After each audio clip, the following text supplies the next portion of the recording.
Buen día, soy el licenciado Carlos Pimentel y hoy les voy a hablar sobre la historia de la humanidad muy resumida y su relación también con la educación.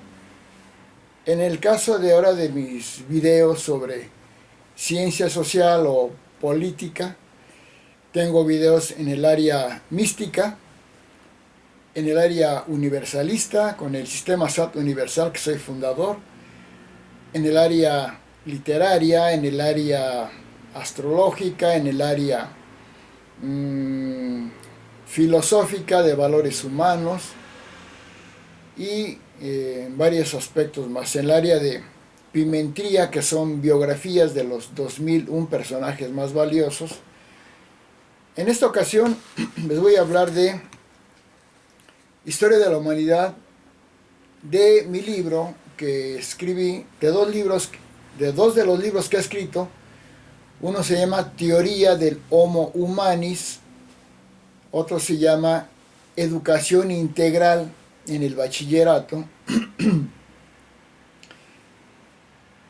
en el cual hablo cómo evolucionó la humanidad y cómo evolucionó la sociedad, o sea, la cultura a través de diferentes etapas. Es un video muy ilustrativo para la educación, para el conocimiento universal, que es bueno que le pongan atención. Si les gusta este video, dale un clic en suscribirse en mi página Carlos de Jesús Pimentel, o si les interesa sobre la teoría del Homo Humanis, el transicionismo, el Cisatún, la astrología y todo, pueden verlo en Amazon, en mi página Carlos de Jesús Pimentel Flores. Voy a hablar, pongan atención porque es muy importante. Este libro lo escribí de mis conocimientos que tengo de mis estudios de sociología, en antropología, en psicología. En educación, y voy a hacer una muy breve síntesis. Primero, hace 500.000 años aproximadamente apareció la especie Homo sapiens, que no es la especie humana, como muchos antropólogos dicen. La especie humana es la especie Homo humanis, según mi teoría de la teoría del Homo humanis, porque el Homo humanis apareció hace aproximadamente 50.000 años. En cambio, el Homo sapiens apareció aproximadamente hace entre 500.000 y 300.000 años. ¿Por qué? Porque el Homo humanis, a diferencia del Homo sapiens, adquirió lo que se llaman las valoraciones, los valores, que después le llamamos valores humanos. El concepto de belleza, el concepto de justicia, el concepto del bien, el concepto de devoción a Dios. Entonces, concepto de belleza, y eso se ve porque hace como 50.000 años ya se empiezan a ver enterramientos donde les ponen objetos ceremoniales religiosos, lo que implica una devoción a algo superior, a algo espiritual. También porque hace como 50.000 años de ahí para acá empezaron a aparecer muestras de esculturas, arqueológicamente se ve, donde adornan a la mujer con aretes, con dibujitos en la cara, lo que implica el concepto de belleza. Porque se ven también en más o menos hace esa cantidad de años dibujos rupestres donde se ven dibujos donde se ve una relación de los valores humanos. Puede ser de orden, de poder. Eso supera a la especie Homo sapiens, que fue anterior, porque aunque ya caminaban erguidos, ya manejaban herramientas, ya tenían un lenguaje, pero todavía no aparecían concretamente los valores humanos, los valores que le llamamos humanos, porque es la única especie biológica que los tiene. Bueno, esa es una teoría muy importante para la antropología, donde rebaso y supero a las teorías antropológicas anteriores. que decían que la especie Homo humanis, que la especie Homo sapiens es la especie humana. Otros más o menos como que entendían que tenía que ser la especie Homo sapiens sapiens, o sea, algo más allá que la especie Homo sapiens de inicio. Pero no explican concretamente en qué se basan. Dicen que la aparición del lenguaje, pero no, porque el lenguaje lo tienen hasta ciertos animales. Formas de informar cosas con símbolos, con signos, o la construcción de herramientas, no, porque inclusive hay animales más avanzados que pueden construir herramientas, como los changuitos pueden armar una herramienta para jalar algo. Entonces, primer punto que menciono es que la aparición de la especie Homo humanis hace como 50.000 años fue una etapa previa. La especie Homo humanis apareció como en la etapa de nomadismo, que también le llamaban salvajismo, ¿no? Porque la palabra salvajismo implica conceptos valorativos de que eran salvajes, eran agresivos. No, etapa nómada, nomadismo, eran pequeños grupos en hordas, que se dedicaban a cazar animales o a recoleccionar frutos que comían. Eran nómadas porque andaban errantes, cambiando de lugar. Cuando se terminaban los frutos y los animales que había en la zona, se iban a otro lugar donde hubiera más alimento. No había más organización que la horda y no tenían propiamente una cultura, sino que empezaba una cultura, pero eran muy pragmáticos. Hacían casi nada más lo necesario para sobrevivir. Su tecnología era en la elaboración de instrumentos de piedra, de lianas y piel de animales. Fabricaban lanzas, cuchillos, algún otro instrumento. Vivían en cuevas o en la copa de los árboles para protegerse de los animales feroces, para que no los fueran a matar los animales feroces a ellos. A este periodo, que fue muy largo, se le llama periodo paleolítico o de la piedra pulimentada. La educación con el sentido que conocemos actualmente pues no existía como tal, solo se transmitía en forma práctica el conocimiento de cómo se elaboraban estos instrumentos y cómo se podía vivir para la protección en el medio ambiente. Después aparece otra etapa, que es la etapa del tribalismo. Yo digo que las tres etapas de la humanidad son nomadismo, tribalismo y civilización. También es una teoría mía. No existe en otro lado ni la teoría del Homo humanis, ni la teoría de estas etapas de la humanidad. Nomadismo, tribalismo y civilización. Entonces, en algún otro momento el hombre descubre la agricultura y la siembra, o también el pastoreo de animales o la pequeña ganadería. Entonces, se produce la primera gran revolución, porque pasan de ser nómadas, recolectores de frutos y cazadores, a ser sedentarios, a formar tribus, porque ya se cosecha, se siembra, se pastorea animales, tienen que estar en un solo lugar para poder recoger la siembra y poder mantener esos animales. Este nuevo periodo, que la historia le llama neolítico, pues yo lo nombro tribalismo, aunque no es exactamente lo mismo, pero tiene que ver en coincidencia. Con la aparición de las tribus surgen muchos cambios. Primeramente, la organización social se transforma porque aumenta de manera considerable, aumenta el número de miembros de la tribu a la horda. La tribu tiene más gente y une familias nucleares, que eran varias hordas, ahora los une la tribu. Eso hace que aparezca una mayor división del trabajo, donde las mujeres se van a centrar en la crianza de los hijos y en la agricultura, básicamente, y los hombres se van a dedicar a la caza, a la pesca, a la ganadería, al pastoreo y a la jefatura, a organizar a la tribu como jefes, y sobre todo a la guerra con otras tribus, porque empiezan a aparecer varias tribus y empiezan a pelearse el territorio y los alimentos. Entonces los hombres se van a dedicar a la guerra y las mujeres a la crianza de los niños. También había ya división social del trabajo, ya que los viejos generalmente eran los jefes y los jóvenes eran los guerreros. Esta era una división del trabajo natural, porque era en base a las características orgánicas. Las tribus también tienen una serie de divisiones como clanes, linajes, fratrias y otras más. En las tribus existía un modo de producción llamado comunismo primitivo, donde no había propietarios, sino que toda la sociedad era igualitaria en sus bienes que poseían en común.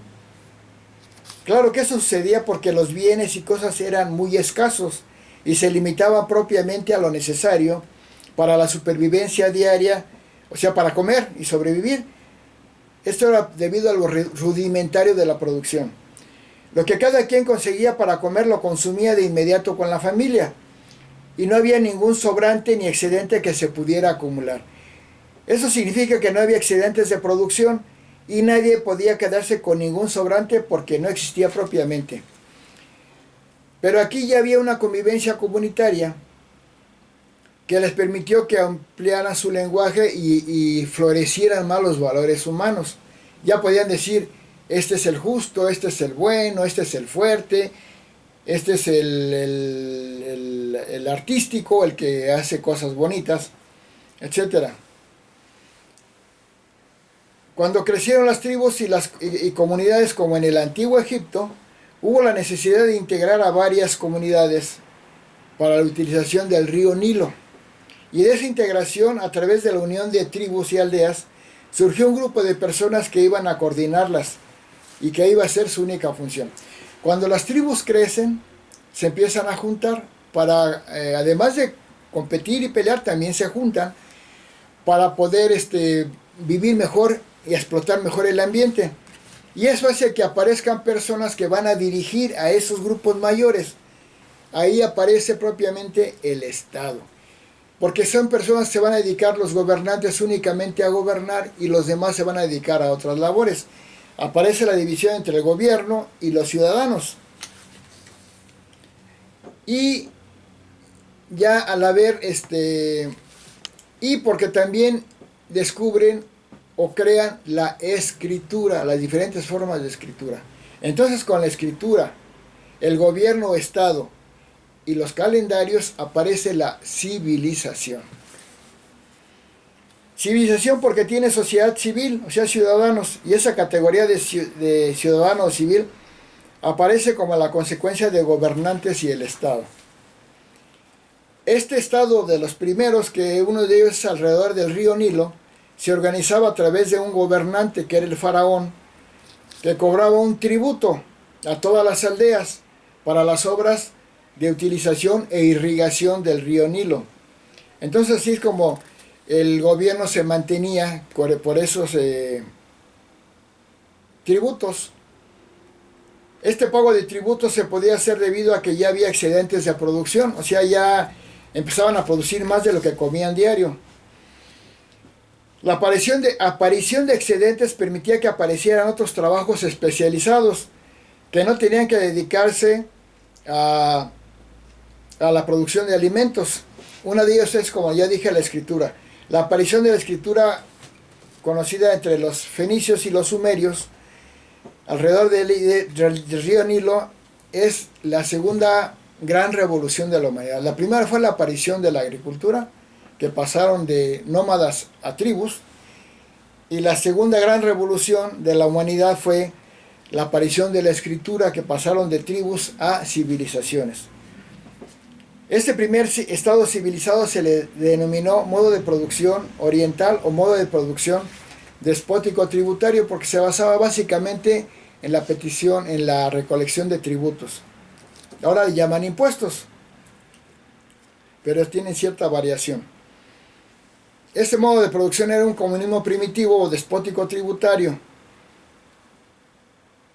Cuando aparece la escritura, aparece la historia. ¿Por qué? Porque la historia es el registro de documentos que hablan de lo que sucedió. En cambio, la arqueología se basa en los basamentos materiales como pirámides, huesos, piedras, flechas. Y la historia aparece con la aparición de la escritura. La antropología, la arqueología, la paleontología estudian el pasado histórico, que no está escrito, pero ya la historia habla de la historia escrita. La educación como sistema social en la sociedad despótico tributaria no existía propiamente, ya que lo que se escribía era solo para los faraones y completamente a mano, lo escribían a mano, por un escribano dedicado completamente a servir al faraón. Las sociedades antiguas que ya fueron tribales o despótico tributarias, que ya eran civilizaciones, entraban en guerra por la disputa del territorio y en esas guerras entre civilizaciones o tribus, los vencedores agarraban a los vencidos como esclavos.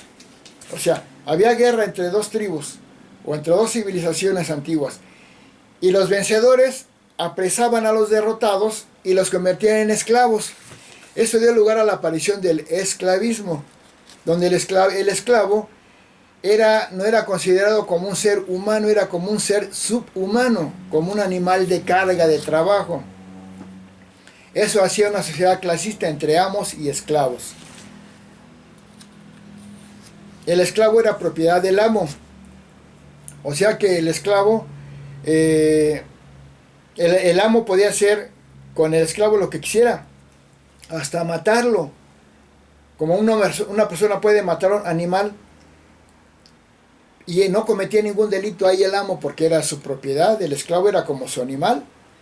En el esclavismo que floreció en las antiguas Grecia, Roma, Egipto y Persia, la educación adquirió otro mayor auge, porque la clase dominante ya no nada más era el faraón, sino era todos los jefes, los vencedores, que se convertían en amos de los esclavos. Ahí hizo que a los esclavos se les diera el trabajo físico y tuvieran tiempo libre los amos para pensar en otras cosas. Entonces ahí la educación florece con la escritura y con la liberación del trabajo cotidiano de la alimentación. Ya se podían dedicar a cosas artísticas, religiosas, filosóficas. Y ahí en la Grecia antigua aparecen los grandes sabios filósofos griegos. La sociedad seguía siendo clasista, amos y esclavos. En toda sociedad clasista hay lucha de clases, y por lo mismo la lucha de clases creó revoluciones que transformó a la sociedad esclavista, haciendo aparecer a la sociedad feudal. Los esclavos en un momento se rebelan y se crea la sociedad feudal, aparece el feudalismo. El feudalismo estaba organizado por feudos. Los feudos eran áreas de extensión territorial de diversos tamaños, conformados por el señor feudal, que era el dueño propietario, y de sus trabajadores, que se llamaban siervos. Entonces las dos clases sociales eran los señores feudales dominante y la clase de los siervos o dominada. En cada modo de producción de la clase dominaba alcanzaba mayor grado de libertad, como ya dije. Bueno, los señores feudales tenían categorías, desde el conde, el duque, el marqués, el caballero, el barón, así se llamaban. Y el que organizaba a todos era el rey, a todos esos feudos, o el príncipe, que era abajo del rey, por decirlo así. Toda la producción agropecuaria de la servidumbre se la entregaban al señor feudal, que a su vez luego les regresaba la cantidad de alimentos que consideraba necesario para que subsistieran sus siervos. La historia cronológica llama todo el periodo feudal feudalismo como Edad Media, que va del año 473 al año 1473 después de Cristo. Entonces ya hablamos de etapa del nomadismo, del tribalismo, de la civilización despótico tributaria o comunismo primitivo, la civilización esclavista, luego la civilización feudal. En este periodo del feudalismo y la Edad Media prevaleció en Europa el pensamiento religioso de la cristiandad, ya que el cristianismo nacido en el año 0, año 1 con el nacimiento de Jesucristo, se formalizó como la religión oficial en el año 300 en Roma con el emperador Constantino. Los cristianos desde la muerte de Jesucristo empezaron a propagar la enseñanza de su maestro Jesús. Tuvieron muchas persecuciones y agresiones, hasta que Constantino reconoció a los cristianos y después Carlomagno extendió el imperio de Cristo. La educación entonces giró pasó de etapas muy filosóficas en la Grecia esclavista a una educación religiosa cristiana en la época feudal medieval. Si en el esclavismo el pensamiento en los griegos y romanos era básicamente filosófico, centrado en la búsqueda de la racionalidad y las verdades universales, ahora en el feudalismo y cristianismo todo se explicaba desde la fe cristiana y de la Iglesia católica romana. La iglesia o clero y la aristocracia feudal eran la máxima autoridad de la sociedad y por sobre todos ellos siempre estaba el papa o pontífice que avalaba o no las decisiones que tomaban.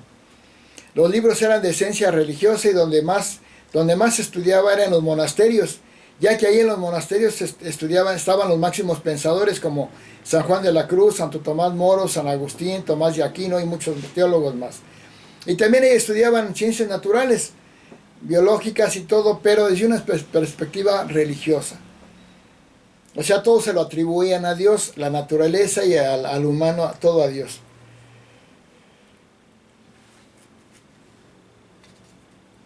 En el feudalismo la vida seguía siendo esencialmente rural y agrícola. La tecnología era muy elemental en todos los aspectos, se reducía a algunos instrumentos de tipo mecánico solamente, como el arado, la carreta, los molinos de viento, la fabricación de ropa, de papel, cosas muy elementales.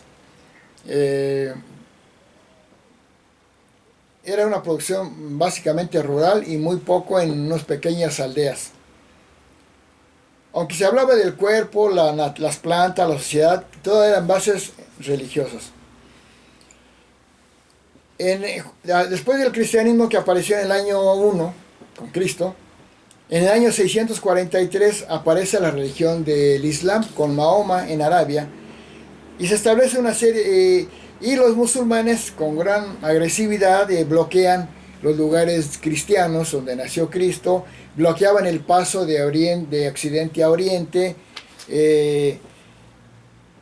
y eso hizo que los europeos, donde estaba la civilización que estoy mencionando feudal, para pasar a Asia, donde se proveían de materias primas, no podían porque los musulmanes del Islam y de Mahoma bloqueaban el paso. Entonces, esto dio lugar a que apareció una lucha, las cruzadas, donde los cristianos fueron a defender que los cristianos pudieran ir a las tierras donde nació Jesucristo, la Tierra Santa, y que pudieran pasar el comercio hacia las Indias orientales, que así le llamaban a Asia.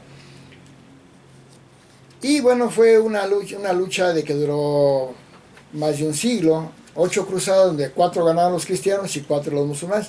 Pero gracias a esas cruzadas, el mundo civilizado occidental pudo tener acceso a otras zonas y a las tierras de Jerusalén.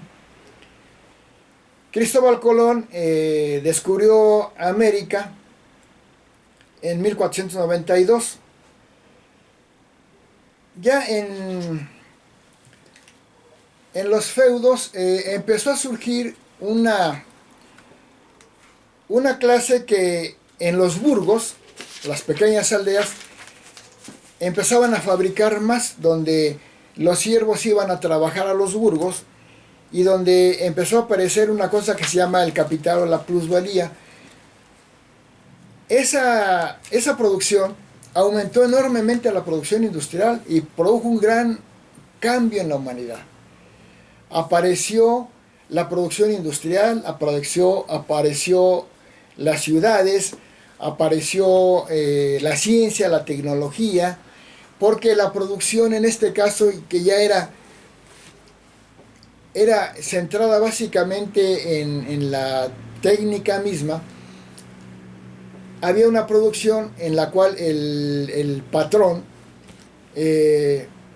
les pagaba a los trabajadores su trabajo, pero le quedaba siempre una ganancia que se llama plusvalía. Con esa plusvalía se enriquecía y creaba más fábricas y más trabajadores y más obreros, y apareció el capitalismo, donde lo que importaba ahí era la producción, y por lo tanto ya no eran tanto las ideas religiosas ni filosóficas, por lo tanto lo que imperaba ahí la necesidad era la ciencia y la tecnología. Eso hace aparecer la ciencia propiamente. Anteriormente no había ciencia, había un pensamiento que aunque hablara de la naturaleza era propiamente o religioso, o filosófico, o mitológico en las sociedades primitivas. Aquí ya no, aquí ya aparece la ciencia. Francis Bacon, Copérnico, Darwin, Francis Bacon, empiezan a surgir y donde la ciencia agarra gran desarrollo. Y fue un gran beneficio para la humanidad, porque ahí se empezó a desarrollar el mundo científico y moderno. Y la primera etapa de esto fue el Renacimiento. Ahí el pensamiento deja de ser básicamente religioso para ser un pensamiento humanista. Si ustedes se dan cuenta, cuando van a una iglesia o a muchos museos de arte antiguo, casi todas las pinturas eran religiosas. Después, con el humanismo, de la aparición del capitalismo, ya empieza a haber otro tipo de museos de tecnología, de ciencia, de artes diferentes.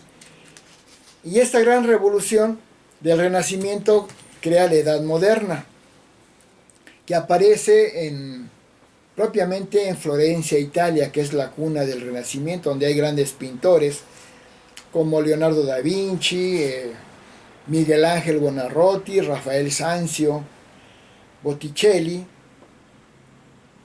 y se pasó ya de la teología, las explicaciones teológicas, a la explicación científica. Entonces,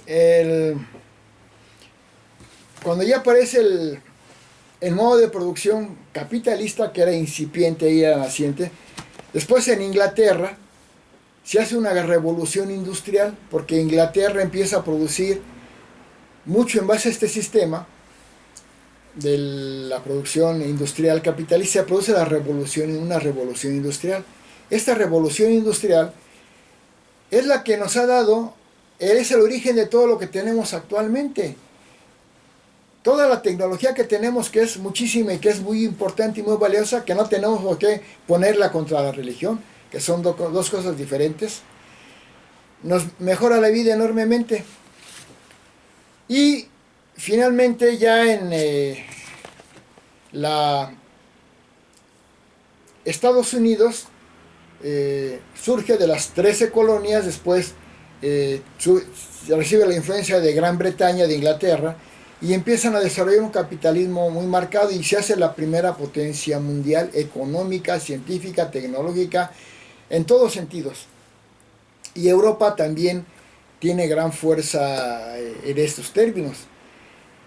En el siglo XX, en 1900... en 1800 y tantos, Carlos Marx descubre las leyes de la sociedad, las leyes socioeconómicas, políticas y jurídicas y culturales de la humanidad, y se da cuenta de estas etapas que estoy mencionando. Las descubre él y él las explica: comunismo primitivo, esclavismo, feudalismo, capitalismo, y él científicamente descubre esto, que es una aportación excelente a la sociedad, al desarrollo de la sociedad, y después hace una aportación ideológica a lo que sería el socialismo donde no hay esa división entre patrones y obreros o asalariados, sino donde hubiera una cuestión más equitativa. Sin embargo, al capitalismo le debemos todo este gran desarrollo de la humanidad, de la ciencia, la tecnología, inclusive de la aparición de las ciencias sociales y humanas, que no van en contra de la religión. Hay que entenderlo bien. La religión tiene su ámbito, la ciencia tiene su ámbito. Lo malo es traspolar inadecuadamente las cosas. El socialismo surge en Rusia con las enseñanzas de Marx, y Lenin la establece, y luego se hace un gran bloque socialista. Surge la Unión Soviética con Stalin, la URSS, que une a 17 naciones, y luego surge el bloque socialista con toda Europa Oriental, Yugoslavia, Checoslovaquia, Rumanía, se unen al bloque de la URSS. Y están los países del bloque capitalista liderados por Estados Unidos y Gran Bretaña y toda Europa Occidental, Francia, Alemania y todo. Y esos dos bloques entran en conflicto, en lucha, en competencia. Anteriormente se dieron las guerras mundiales. Obviamente Hitler, un hombre enfermo de poder, quería que Alemania fuera la primera potencia capitalista mundial. Y pues lo derrotan. También Mussolini, el fascista, el más autoritario y dictatorial que ha existido, también es derrotado. Todo esto indica que las etapas de la humanidad también marcan etapas educativas. La educación actual es básicamente científica, porque es la que hace progresar a la humanidad. Científica y tecnológica, también es humanista, pero basada en el capitalismo. Y hay ideas socialistas buenas, como cierta igualdad. Por ejemplo, en México está la educación de tipo socialista, como es la educación de la Secretaría de Educación Pública, que la implantó el gobierno anterior, el PRI y el PAN, establecieron la educación de tipo socialista. Pero hay una combinación de enfoques socialistas, como es la educación, formas de salud como el seguro social, el ISSSTE, y formas capitalistas de empresas privadas que generan una riqueza. Hasta aquí comento un proceso medio atrabancado, porque no lo preparé, atrabancado de etapas de la humanidad, para que entiendan. Con eso van a entender muchísimo de la historia de la humanidad y del pensamiento de la humanidad. Y la última etapa la establezco yo, el universalismo, porque cuando la economía se hace global, porque empieza la economía de mercado y el capitalismo, hace que se conecten todos los países del mundo, y luego el internet y todo, y hay una comunicación mundial. Lo que pasa en Corea del Norte también tiene que ver con México y con Estados Unidos y con Angola y con Francia y todo, pero es un mundo de muchos intercomunicado, pero sin una unidad conceptual, que es el universalismo que yo fundo y que lo he mencionado en otros videos. Muchas gracias. Si les gustó este video, háganle clic en suscribirse o en me gusta, para que les siga llegando información que yo les propongo de muchos diversos temas. Muchas gracias.